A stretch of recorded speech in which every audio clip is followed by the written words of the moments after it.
আসসালামু আলাইকুম। আশা করি সবাই ভালো আছেন। আলহামদুলিল্লাহ। আজকে রান্না করব কচুর ফুল। ঘরে থাকা প্রতিদিনের রান্নার মশলা দিয়ে অতুলনীয় স্বাদে কিভাবে রান্না করা যায় সেই রেসিপিটাই শেয়ার করব।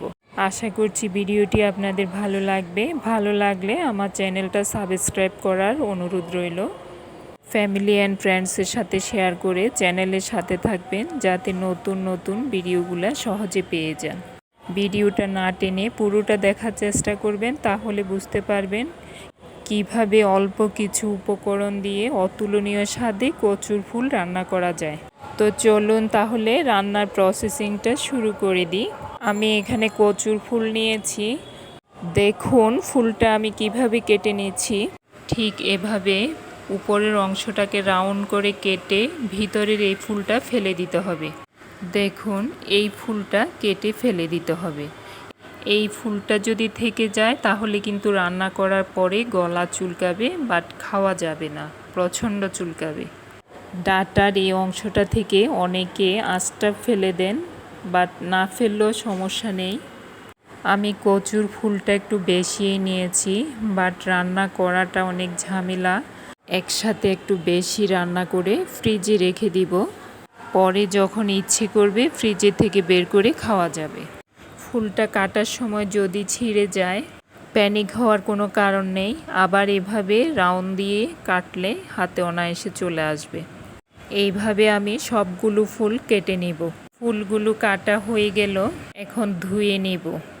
চুলায় একটা বড় সাইজের পাতিল বসিয়েছি। দিয়ে দিব কুচানো পেঁয়াজ। বড় সাইজের 2টি পেঁয়াজ কুচিয়ে নিয়েছি। এখানে কিছু গোটা গরম মশলা নিয়েছি, তেজপাতা, দারচিনি, লবং, এলাচটা একটু ছেঁচে দিয়েছি যাতে ফ্লেভারটা ভালো আসে। হলুদ গুঁড়ো দিয়ে দিলাম 1 চামচ থেকে সামান্য একটু কম, মরিচ গুঁড়ো 1/2 চামচ, জিরে গুঁড়ো 1.5 চামচ, লবণ দিয়েছি 1.5 চামচ। দিয়ে দিব কিছু আস্ত কাঁচামরিচ। ঝালটা যেমন খেতে চান তেমনই দিবেন, বাড়িয়ে কমিয়ে। এখন দিয়ে দিলাম পানি। আমার এই গ্লাসটাতে 2 কাপ পানি ধরে, বাট 2 গ্লাস পানি 4 কাপ পরিমাণ। ঢেকে দিয়ে 10 মিনিট মশলাটা কষাই নিয়েছি ভালো করে। 4 কাপ পরিমাণ পানি দিয়েছিলাম, শুকিয়ে 1 কাপে এসেছে। এখন আমি কচুর ফুলগুলো ধুয়ে পানি ঝরিয়ে রেখেছি, এই ফুলগুলো দিয়ে দিব। পাতিলটা একটু বড় সাইজেরই নিয়েছি। ফুলগুলো একদম পারফেক্টভাবেই পাতিলে হয়েছে। এখন ঢাকনাটা দিয়ে 10 মিনিট সিদ্ধ করে নেব। ফিরে এলাম 10 মিনিট পর। দেখুন 1 পাতিল ফুল ছিল, সিদ্ধ হওয়ার পর একদম পাতিলের নিচে পড়ে গেছে। ফুলগুলোকে উপর নিচ করে দিয়ে আবার 5 মিনিটের জন্য চুলার ফ্লেম লোতে নিয়ে ঢাকনা দিয়ে দিলাম।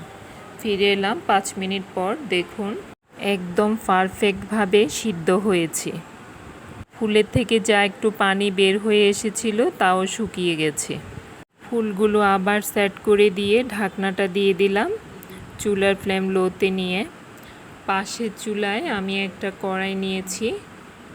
এই তেলগুলোতে আমি একটু পেঁয়াজের বেরেস্তা করেছিলাম, আর একটু তেল অ্যাড করলাম। এই তেলে আমি কচুর ফুলগুলো বাঘা দিব। দিয়ে দিলাম একটা পেঁয়াজ কুচানো, 1 চামচ আদা বাটা, 2 চামচ রসুন বাটা, 1 চামচ গরম মশলা গুঁড়ো। এই গরম মশলাটা বাসায় তৈরি, ডেসক্রিপশনে লিংক দেওয়া আছে, দেখে নিতে পারেন। সব মশলাগুলো 5 মিনিট এভাবে ভেজে নেব।